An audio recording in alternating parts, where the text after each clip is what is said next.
रोज शंकर के मंदिर में प्रतिदिन जाने वाले को, और एक और चीज अपने स्मरण में रहे, अगर शिव के मंदिर नहीं जा सकते तो अपने घर में जो शिवलिंग है उस पर जल चढ़ाओ। और यदि आप अपने शंकर के घर में शिवलिंग पर भी जल नहीं चढ़ा पा रहे हो तो किसी बेलपत्री का वृक्ष हो, उस वृक्ष के नीचे भी जल चढ़ाओ। और कभी मौका मिल जाए, कभी भगवान शंकर की बड़ी करुणा हो जाए, भगवान शंकर की बड़ी उदारता हो जाए, भगवान शंकर की बड़ी कृपा हो जाए, बड़ी कृपा हो जाए, भगवान शंकर जिस दिन तुम्हारे ऊपर बहुत बड़ी कृपा कर दे, किसी सोमवार को 3 नियम बना लो। जिस दिन मेरा भोले बाबा तुम पर कृपा कर दे उस दिन सोमवार का एक नियम बनाओ कि महीने का एक सोमवार मुझे ऐसा करना है, 3 नियम धारण करना है महीने के सोमवार को। पहला, सुबेरे जाकर शंकर भगवान को 1 लोटा जल चढ़ाना है। दूसरा, दोपहर के समय पर जाकर मुझे बेलपत्री के वृक्ष के नीचे एक चावल का दाना रखकर बेलपत्री की 7, 11, 21, 108, 51 जितनी परिक्रमा आप लगा सकते हो वो लगाना है।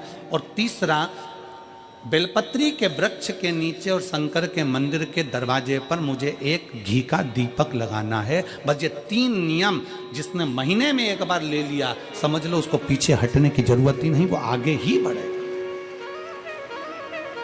महीने के किसी एक सोमवार का ऐसा नियम बना लो कि मुझे 3 नियम धारण करना है महीने के किसी भी एक सोमवार को। हम ये नहीं कहेंगे कि तुम सोमवार 5 पढ़ रहे हैं तो 5 को करो, 4 पढ़ रहे हैं तो 4 को करो, 3 पढ़ रहे हैं तो 3 को करो।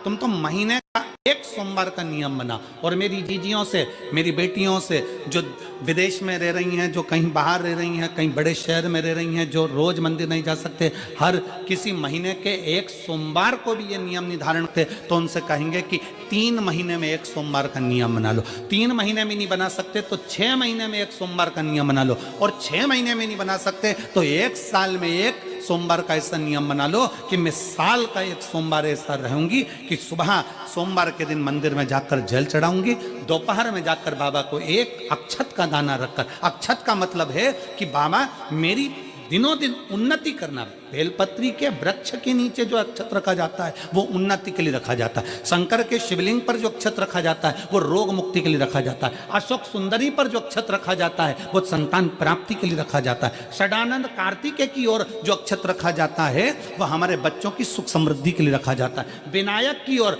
गणेश जी की ओर जो अक्षत रखा जाता है वो हमारे घर में कोई मंगल कार्य आ जाए उसके लिए रखा जाता है। और जो पीठिका होती है जिस पे शिवलिंग रखा होता है, पार्वती जी का हस्तकमल, उस पर अक्षत रखा जाता है तो नारी के अखंड सौभाग्य के लिए रखा जाता है। अक्षत रखने का भी तरीका है। एक चावल का दाना कहाँ रखा जाता है, क्यों रखा जाता है, कैसे रखा। अब कई लोग कहते हैं गुरुजी ये शिव महापुराण में आप ये नियम बताते हो, तरीका बताते हो। हम तो उनसे कहेंगे डॉक्टर के पास जाओगे तो डॉक्टर भी गोली लिखकर ये नहीं कह देगा कि ये सारी गोली एक साथ खा जा। डॉक्टर भी कहेगा ये गोली सुबह खाना है, ये गोली शाम को खाना है, ये गोली दोपहर में खाना, ये गोली भूखे रहकर खाना। बोलो सही है कि गलत है? ये रात्रि को खाना खाने के बाद खा लेना, ये खाना खाने के पहले, ये नाश्ते के पहले। और सुनो, ये दवाई, ये वाली पीछे वाली जो दवाई लो ना इसको दूध से लेना, ये वाली जो दवाई लो ना इसको पानी से लेना। और सुनो, ये डब्बी है इसको पानी में मिलाकर फिर पीना। दवाई लेने का भी तरीका है, उसी तरह शिव महापुराण में एक एक अक्षत का भी तरीका है और एक एक बेलपत्री का भी तरीका है। अब मान लो कई लोग कहते हैं गुरुजी आप ये तरीका बताते हो शिव पुराण के माध्यम से, कई लोगों के मन में संशय जागता है, तो अगर हम एक साथ चावल चढ़ा दे तो उसका क्या तरीका है? तो हमारा निवेदन है डॉक्टर जो दवाई ले एक ही बार में निपटा जाए, एक ही बार में खा ले। दवाई एक बार में पूरी खा गए असर नहीं करेगी, इसमें डॉक्टर का कोई दोष नहीं है। उसने तो बताया था ऐसे लेना, ऐसे लेना। और तुमने, मैं डॉक्टर साहब ने पूछा दवाई पूरी ली, शाम की दवाई भूल गई थी, सवेरे की दवाई भूल गई थी, ये दवाई भूल गई थी। डॉक्टर कहेगा हमने तो नियम बताया था, तुमने नहीं खाई तो असर कहाँ से करेगी? तुम असर कब करती है? जब हम पूजन के तरीके को जान जाएं, जब हम अर्चना के तरीके को जाएं।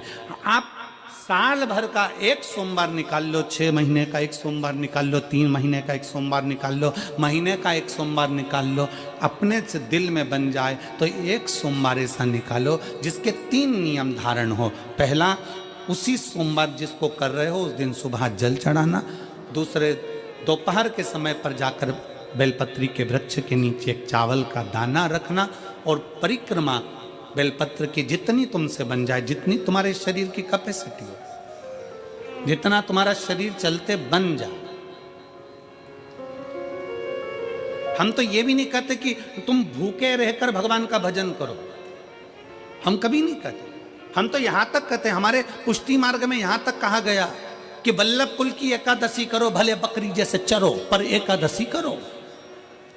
हम तो यहां तक कहते हैं कि बहुत समय से कल मेरी एकादशी है, एकादशी है, एकादशी है, एकादशी है, पूरे घर को हिलाकर रख दिया, एकादशी है, एकादशी, एकादशी है। बहू टेंशन में, बेटा डिप्रेशन में, पति पपीता ला ला के, सेव फल ला ला के, मूंगफली का दाना ला ला के, काजू कतली ला ला के, सेव फल ला ला के, और सारा सामान, साबूदाना और खिचड़ी और ना चिप्स ना जाने क्या क्या ला ला के, बेचारा पति एकादशी आती है वो नौमी से चिंता में पड़ जाता है।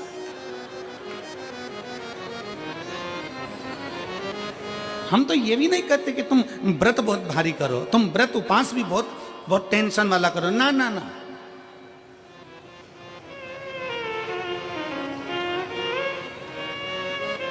अपने को व्रत उपास भी इतना बहुत बहुत भूखे रह रहे हो, बहुत प्यासे रह रहे हो, और मालूम पड़े कि भगवान हमें मिलेगा, भगवान हमें मिलेगा। भगवान कहता है कि देख भाई, मैं भी भूखा नहीं रहता, तू भी भूखा मत रहे, मैं भी चकाचक रहता हूँ, तू भी चकाचक रहे, मैं भी अपने। और भगवान शंकर तो ये भी कहते हैं कि अपना परिवार भी मत छोड़ो। मेरे पास में पार्वती भी, एक ही देवता है जो विद फैमिली मंदिर में बैठता है।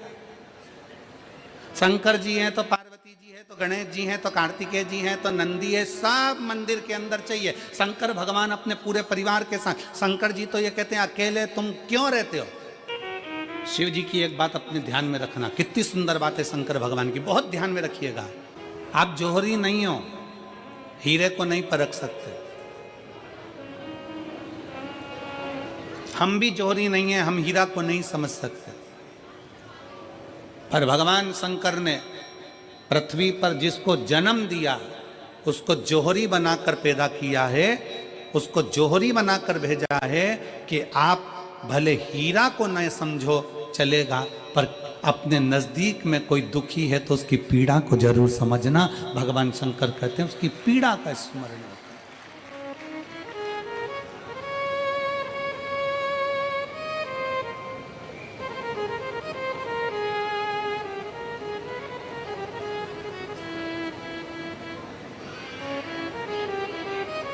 हीरा को समझो ना समझो, पर पीड़ा को जरूर समझिए। किसी के दर्द को जरूर समझिए, किसी के दुख को जरूर समझिए, किसी की तकलीफों को जरूर समझिए।